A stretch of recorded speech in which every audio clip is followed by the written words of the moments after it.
किस तरह से यूज करते हैं वो समझते हैं।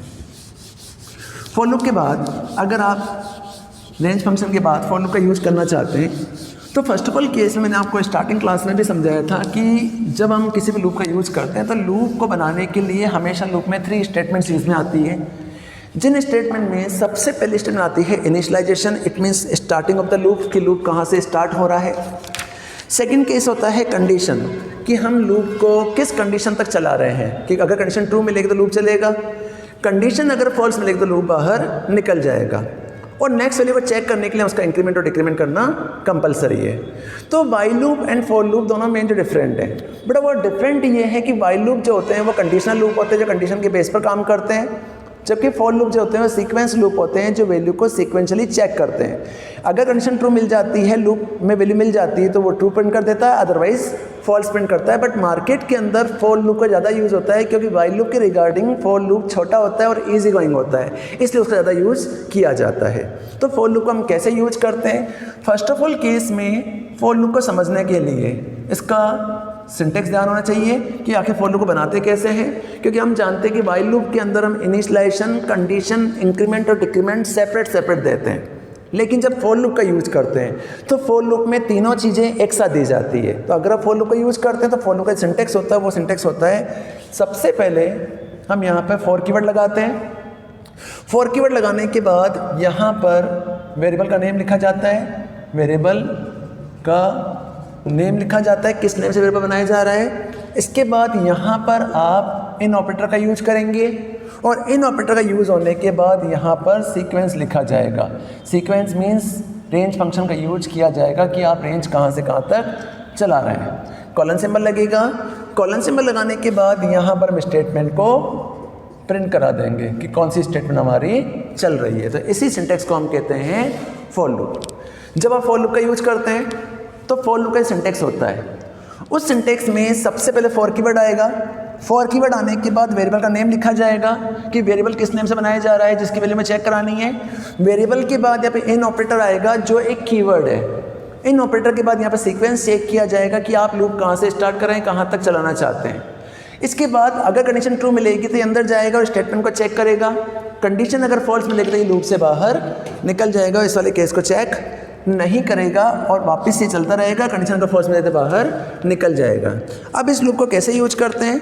इस लूप को समझने के लिए, इस लूप को एक्सेस करने के लिए हम छोटा सा एक एग्जाम्पल बनाते हैं कि जैसे मुझे 1 से लेके 5 तक कोई नंबर प्रिंट कराना है, तो बड़ा आपको ध्यान होगा कि जब मैंने वाइल लूप का यूज़ किया था तो 1 से लेके 5 तक नंबर प्रिंट कराने के लिए हमने वाइल लूप के केस में इनिशियलाइजेशन, कंडीशन, इंक्रीमेंट और डिक्रीमेंट दोनों दिया था। कि फर्स्ट केस में इनिशियलाइजेशन दिया था, इनिशियलाइजेशन देने के बाद कंडीशन चेक कराई थी, कंडीशन के बाद इंक्रीमेंट और डिक्रीमेंट किया था। तो इसी तरह से अगर हम फॉर लूप का यूज़ करते हुए भी अगर प्रोग्राम को बनाना चाहते हैं तो फॉर लूप का यूज़ करते हुए प्रोग्राम को बनाने के लिए जो हम स्टेटमेंट लिखेंगे उस एग्जाम्पल को कैसे प्रोसेस करेंगे, तो इसी को समझने के लिए छोटा सा एग्जाम्पल बता रहा हूँ। तो इस एग्जाम्पल में सबसे पहले मैंने यहाँ पर लिखा फॉर आई, यहाँ लिखा इन, यहाँ पे यूज किया मैंने रेंज फंक्शन। अब रेंज फंक्शन के अंदर मैंने स्मॉल ब्रैकेट का यूज किया। अब स्मॉल ब्रैकेट के अंदर मुझे 1 से लेके 5 तक नंबर प्रिंट कराना है, तो 1 से लेके 5 तक नंबर प्रिंट कराने के लिए मैंने यहाँ पर लूप चलाया। 1 से लेकर कहाँ तक चलेगा, 6 तक चलाया। 6 तक चलने में कॉलन सिंबल लगाया। कॉलन सिंबल लगाने के बाद यहाँ जाकर प्रिंट स्टेटमेंट का यूज किया और प्रिंट स्टेटमेंट के अंदर मैसेज प्रिंट कर दिया आई। किसको प्रिंट करा दिया? आई को प्रिंट करा दिया। तो ये प्रोग्राम बन गया। अब आप कहेंगे कि ये प्रोग्राम हमने वाइल लूप में बनाया था, तो वाइल लूप में 3 या 4 लाइन्स आ रही थी, जबकि फॉर लूप से जब प्रोग्राम बना रहे हैं तो प्रोग्राम हमारा छोटा बन रहा है और प्रोग्राम बहुत ईजी भी है। अब प्रोग्राम कैसे चलेगा? इस प्रोग्राम को समझने के लिए फर्स्ट ऑफ ऑल केस में अगर मैं आपको सिंटेक्स समझाऊँ तो इस सिंटेक्स केस में सबसे पहले आपको बताया कि फॉर, यहाँ पे वेरिएबल का नेम, यहाँ पे उस वेरिएबल का नेम लिखा जाएगा जिस वेरिएबल के थ्रू वैल्यू को आप ट्रैक करना चाहते हैं, जिसकी वैल्यू को आप प्रिंट करना चाहते हैं। तो फर्स्ट केस में लूप चलाया फॉर आई इन, यहाँ पे लिख दिया रेंज। फंक्शन का नेम क्या हो जाएगा? Range function. रेंज फंक्शन के अंदर हम जानते हैं कि लोअर लिमिट और अपर लिमिट दोनों दी जाती है। तो लोअर लिमिट में मैंने स्टार्टिंग वैल्यू दे दी 1, कहाँ तक चल रहा है 6। तो आपको ध्यान होगा कि मैंने यहाँ पर लूप जो चलाया वो रेंज फंक्शन के अंदर 2 पैरामीटर पास किए, लोअर लिमिट, अपर लिमिट। तो लोअर लिमिट के अंदर मैंने यहाँ पास किया 1, यहाँ पर दे दिया 6। तो इसका मतलब ये है कि लूप हमें चलाना है 1 से स्टार्ट करना है। कहाँ तक चलाना है? 5 तक चलाना है। तो अगर आप 1 से लेके 5 तक कोई लूप चलाना चाहते हैं तो आप स्टार्टिंग वैल्यू क्या हो जाएगी 1, एंडिंग वैल्यू क्या हो जाएगी 5। स्टार्टिंग वैल्यू क्या होगी 1, एंडिंग वैल्यू क्या होगी 5। बट इन केस ऑफ अगर मैंने यहाँ 5 पास कर दिया, अगर मैंने यहाँ पर 5 पास किया, तो 5 पास करने मतलब ये हो गया कि हमने अभी ये देखा था कि अपर लिमिट जो होती है वो अपर बाउंड -1 चलती है। इसका मतलब ये हो गया कि अगर आप लूप 1 से स्टार्ट कर रहे हैं, आप 5 दे रहे हैं, तो 5 का मतलब लूप कहाँ तक चलेगा, 4 तक चलेगा। तो वैल्यू में कितनी प्रिंट करानी है, 5 प्रिंट करानी है, तो लूप यहाँ तक कहाँ तक चलाएंगे, 6 तक चलाएंगे। तो 6 का मतलब हो जाएगा -1, कितना हो जाएगा 5। तो फर्स्ट केस में हम लूप चलाया 4 i इन रेंज ऑफ 1,6। तो फर्स्ट केस में i में क्या आ जाएगा, 1 आ जाएगा। कंडीशन चेक करेगा 1 is less than of 6, condition is true. First case में i में क्या पड़ा 1 इज लेस देन ऑफ 6, क्या 1 6 के बराबर है, condition is false. Sorry, first case में i में क्या पड़ा 1 is less than of 6, condition is true. 1 6 से छोटा है, कंडीशन इज ट्रू। जैसे ही ट्रू मिला अंदर आया, अंदर आके हमने i को प्रिंट करा दिया। जैसे i को प्रिंट करा था i के लिए क्या प्रिंट हो जाएगी, 1 प्रिंट हो जाएगी। 1 प्रिंट होने के बाद जब वापस ऊपर जाएगा तो i के लिए क्या हो जाएगी, 2 हो जाएगी। क्यों, क्योंकि मैंने आपको बताया था कि रेंज फंक्शन जो होता है बाय डिफ़ॉल्ट 1 1 का इंक्रीमेंट करता है। रेंज फंक्शन क्या करता है, बाय डिफ़ॉल्ट 1 1 का इंक्रीमेंट करता है। तो जैसे ही आपने i प्रिंट करा दिया, i प्रिंट करके ऊपर जाएगा तो i के लिए क्या हो जाएगी 2। वापस यहाँ पर जो रेंज वैल्यू है उसकी वैल्यू क्या हो जाएगी 2 is less than of 6, condition is true. जैसे ही ट्रू मिलेगा अंदर आएगा, i के लिए क्या प्रिंट हो जाएगी 2 मिलने के बाद वापस ऊपर जाएगा, i के लिए क्या हो जाएगी 3 इज लेस देन ऑफ 6 मतलब 5, 3 is less than of 5, condition is true. जैसे ट्रू मिलेगा अंदर आएगा, यहाँ वैल्यू का प्रिंट हो जाएगी 3 देन 4 देन 5। जैसे ही 5 मिलेगी, 5 मिलने के बाद ऊपर जाएगा, यहाँ पर जाएगा 5 is less than of 5, condition is false. जैसे ही फॉल्स मिलने के बाहर निकल जाएगा और आंसर आपका क्या शो हो जाएगा 1 2 3 4 5। आंसर क्या शो हो जाएगा, 1 से लेकर 5 तक वैल्यू आपकी प्रिंट हो जाएगी। तो इस चीज़ को हम कहते हैं फॉर लूप का प्रोग्राम। तो ये सिंपल सा मेरे पास एक एग्जांपल है, जिस एग्जांपल के अंदर मैंने एक छोटा सा प्रोग्राम बनाया, जिस प्रोग्राम के अंदर मुझे 1 से लेकर 5 तक नंबर प्रिंट कराने using the for loop. But इस केस में आप अगर कंफ्यूज होते हैं तो इस चीज़ से कंफ्यूज होने की जरूरत नहीं है, क्योंकि प्रीवियस क्लासेस में हमने जो लूप पढ़ा था उस लूप में वाइल लूप पढ़ा था। तो वाइल लूप के केस में हम इंक्रीमेंट, डिक्रीमेंट, इनिशियलाइजेशन और कंडीशन तीनों को सेपरेट डिफाइन करते हैं। लेकिन जब हम फॉर लूप का यूज करते हैं तो फॉर लूप में सारी चीज़ों को एक साथ लिखते हैं। तो यहाँ पर लिखने का मतलब ये हो गया कि फर्स्ट केस में 4 i in range of 1 to 6। इसका मतलब ये हो गया कि क्या i में क्या पड़ा, 1 पड़ा हुआ है, तो 1 क्या 5 से छोटा है। अगर 5 से छोटा है तो कंडीशन ट्रू मिलेगी, अंदर जाएगा। इन केस ऑफ अगर मैंने यहाँ पर 6 कर दिया, यहाँ पर 1 कर दिया, तो कंडीशन फर्स्ट केस में फॉल्स मिल जाएगी। जैसे ही फॉल्स मिलेगी बाहर निकल जाएगा। तो इस तरह से हम फॉर लूप का यूज़ में ले सकते हैं। तो ये छोटा सा एक प्रोग्राम है जिसमें हम फॉर लूप का यूज़ में लेते हैं। अब इसी फॉर लूप के अंदर थोड़ा सा मैं चेंज कर रहा हूँ। मुझे चेंज ये करना है कि आपको अगर ध्यान हो कि हमने जब वाइल लूप पढ़ा था तो वाइल लूप के अंदर 1 से लेकर 5 तक नंबर प्रिंट करने के बाद हमने उन नंबर्स को सम भी कराया था, कि 1 से लेकर 5 तक नंबर प्रिंट करने के बाद हमने उन नंबरों का क्या किया था, सम किया था। तो अगर आप इन नंबर का सम भी करना चाहते हैं तो सम करने के लिए मैंने यहाँ पर सबसे पहले फॉर लूप से पहले यहाँ पे एक वेरिएबल बनाया सम इक्वल टू 0। यहाँ पे क्या दे दिया, sum equal to 0। Sum equal to 0 देने के बाद प्रिंट कराने के बाद स्टेटमेंट लिखी sum equal to sum plus I. यहाँ पे क्या कर दिया, sum equal to sum plus I कर दिया। सम प्लस आई करने के बाद जैसे ही लूप से बाहर निकल रहे हैं तो लूप से बाहर निकलने के बाद यहाँ प्रिंट करा दिया sum of value equal to comma, यहाँ प्रिंट करा दिया सम। तो ये हमारा प्रोग्राम बन गया कि जो प्रोग्राम ने वाइल लूप से बनाया था उसी प्रोग्राम को हम फॉर लूप के थ्रू ट्राई कर रहे हैं। But program is the sum of 10 number, कि program for sum of 10 number या 5 नंबर, कि जो 5 नंबर हम इनपुट कर रहे हैं उन 5 नंबर का सम भी कराना है। अब प्रोग्राम कैसे चलेगा, फर्स्ट केस में सम में क्या पड़ा हुआ है, 0 पड़ा हुआ है। फॉर लूप चलाया 4 i in range of 1,6, i में क्या पड़ा, 1 पड़ा हुआ है। 1 is less than of 6, condition is true. यहाँ 6 की जगह 5 मान लो, क्योंकि लास्ट केस में -1 चलता था, यहाँ 5 आ जाएगा। तो 1 is less than of 5, condition is true. जैसे ही ट्रू मिलेगा अंदर आया, हमने i को प्रिंट करा दिया, i के लिए क्या प्रिंट हो जाएगी, 1 प्रिंट हो जाएगी।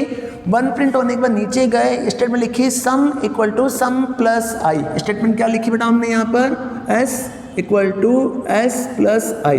क्या लिखा हमने? S equal S plus I. S में क्या पड़ा हुआ है? 0 पड़ा हुआ है। 0 + 1 कितना हो जाएगा? 1। तो एस में क्या आ जाएगा? 1 आ जाएगा। 1 आने के बाद ये स्टेटमेंट इसके साथ लिखी जा रही थी, यहाँ से लूप वापस ऊपर जाएगा। आई के लिए क्या हो जाएगी? 2। 2 is less than of 5, condition is true. जैसे ही ट्रू मिला अंदर आया, जैसे अंदर आएगा आई के लिए क्या हो जाएगी? 2 हो जाएगी। 2 होने के बाद जब नीचे जाएगा तो यहाँ पर क्या लिखा? Sum equal to sum plus I. Sum में लास्ट टाइम क्या पड़ा हुआ है? 1 पड़ा हुआ है, तो यहाँ पे क्या हो जाएगा? 1 + 1 कितना हो जाएगा? 2 हो जाएगा। नेक्स्ट टाइम सम के लिए कितनी हो गई? 2 हो गई। 2 होने के बाद जब ऊपर जाएगा तो आई के लिए क्या हो जाएगा? 3। 3 is less than of 5, condition is true. जैसे ही ट्रू मिला अंदर आया, आई के लिए क्या प्रिंट हो जाएगी? 3 प्रिंट हो जाएगी। 3 प्रिंट होने में जब नीचे जाएगा तो sum equal to sum plus I. Sum में लास्ट टाइम क्या पड़ा हुआ है? 2 पड़ा हुआ है। 2 प्लस यहाँ पर आई के लिए, सॉरी कुछ मिस्टेक हो चुकी है। फर्स्ट केस में 1 था, यहाँ पर इसके लिए क्या हो जाएगी? 2 हो जाएगी। तो 2 + 1 कितना हो जाएगा? 3। तो यहाँ पर सम के लिए क्या मानी जाएगी? 3। 3 प्लस आई के लिए क्या चल रही है? 3 चल रही है। 3 + 3 कितना हो जाएगा? 6 हो जाएगा। तो यहाँ सम के लिए क्या हो जाएगी? 6 हो जाएगी। 6 होने के बाद जब यहाँ से वापस ऊपर जाएगा तो आई के लिए क्या हो जाएगी? 4। 4 is less than of 5, condition is true. जैसे ही ट्रू मिला अंदर आया, आई के लिए क्या हो जाएगी? 4 हो जाएगी। 4 होने के बाद जब नीचे जाएगा तो sum equal to sum plus I. Sum में क्या पड़ा हुआ है? 6 पड़ा हुआ है। 6 + 4 कितना हो जाएगा? 10 हो जाएगा। तो सम के अंदर क्या आ जाएगा? 10 आ जाएगा। वापस नीचे आएगा, ऊपर जाएगा। ऊपर जाने के बाद आई के लिए क्या हो जाएगी? 5। 5 is less than equal to 5, condition is true. जैसे ही ट्रू मिला अंदर आया, आई के लिए क्या हो गई? 5 हो गई। नीचे आया, sum equal to sum plus I. Sum में क्या पड़ा हुआ है? 10। 10 + 5 कितना हो जाएगा? 15। यहाँ पे क्या आ जाएगा? 15 आ जाएगा। जैसे यहाँ से 15 निकला, ऊपर जाएगा, आई के लिए क्या हो जाएगी? 6। 6 is less than of 5, condition is false. जैसे ही फॉल्स मिला, यहाँ से बाहर निकला। बाहर निकलते ही हमने यहाँ पर प्रिंट स्टेटमेंट को प्रिंट करा दिया और प्रिंट में क्या डाल दिया? सम डाल दिया। तो सम के लिए क्या प्रिंट हो जाएगी? 15 प्रिंट हो जाएगी। तो आंसर क्या आ जाएगा? 15 आ जाएगा। और 1 से लेकर 5 तो लूप चलेगा और यहाँ पर क्या प्रिंट हो जाएगा? 15 प्रिंट हो जाएगा। इस तरह से हम सम ऑफ 5 नंबर का प्रोग्राम बना सकते हैं। तो ये सेकेंड प्रोग्राम है मेरा, sum of 5 number, that is a program. इस तरह से आप फॉर लूप का यूज कर सकते हैं। अब इसी प्रोग्राम में थोड़ा सा मैं चेंज कर रहा हूँ कि हमने अभी जब रेंज फंक्शन का यूज़ देखा था, तो इस रेंज फंक्शन बेटा हमने ये कॉन्सेप्ट देखा था कि रेंज फंक्शन में हम इंक्रीमेंट ऑर्डर में बाय डिफ़ॉल्ट 1 का इंक्रीमेंट करते हैं। लेकिन अगर मुझे लूप को उल्टा चलाना है कि अभी जब मैंने सम ऑफ 10 नंबर का प्रोग्राम बनाया, मुझे सम ऑफ 10 नंबर का प्रोग्राम नहीं बनाना है, मुझे 1 से लेकर 5 तक नंबर प्रिंट कराना है। तो अगर मैं इस प्रोग्राम को चेंज करता हूँ तो ये जो प्रोग्राम है वो मेरा 1 से लेकर 5 तक नंबर का प्रोग्राम चल रहा है। बट मुझे ये चीज़ देखनी है कि मैंने 1 से लेकर 5 तक नंबर तो प्रिंट करा दी है, बट मुझे इसका उल्टा प्रिंट कराना है। उल्टा प्रिंट का मतलब ये हो गया मुझे 5 से लेकर 1 तक वैल्यू प्रिंट करानी है। तो आखिर आप 5 से लेकर 1 तक वैल्यू प्रिंट कैसे कराएंगे? तो अभी आपको ध्यान होगा कि जब मैंने अभी आपको जब रेंज फंक्शन समझाया था, तो रेंज फंक्शन के मैंने आपको चीज़ बताई थी कि अगर आप लूप को उल्टा चलाना चाहते हैं तो उल्टा चलाने के लिए आपको पता है लूप आपको कहाँ से स्टार्ट होगा, कहाँ तक एंड होगा। तो मुझे ये लूप 5 से स्टार्ट करना है, मतलब 5 से स्टार्ट करना है, कहाँ तक चलाना है? 0 तक चलाना है। तो यहाँ पे क्या कर दूंगा मैं? 0 कर दूंगा। 0 करने के बाद हम जानते हैं कि बाय डिफ़ॉल्ट जो इंक्रीमेंट होता है वो 1 का होता है, लेकिन डिक्रीमेंट जो होता है वो -1 होता है, जो हमें देना होता है। तो अगर मैं डिक्रीमेंट करना चाहता हूँ तो यहाँ पर क्या लगा दूंगा? -1 लगा दूंगा। यहाँ पे क्या लगा देंगे? -1 लगा देंगे। अब ये लूप कैसे चलेगा, इस प्रोग्राम कैसे प्रोसेस किया जाएगा? तो फर्स्ट ऑफ ऑल केस में जब लूप चलेगा तो लूप यहाँ से स्टार्ट हो रहा है, कहाँ से स्टार्ट हो रहा है? 5 से कहाँ तक चल रहा है? 0 तक चल रहा है। अगर हम यहाँ 1 तक चला देंगे तो लूप 4 टाइम ही चलेगा। तो उल्टा लूप चलाने के लिए फर्स्ट केस में लूप चलाया for I in range of 5, 0, -1। तो इसका मतलब हो गया कि फर्स्ट केस में आई में क्या पड़ा हुआ है? 5 पड़ा हुआ है। 5 is greater than of 0, condition is true, क्योंकि फर्स्ट वैल्यू हमेशा सेकंड से कंपेयर होती है। तो 5 is greater than of 0, condition is true.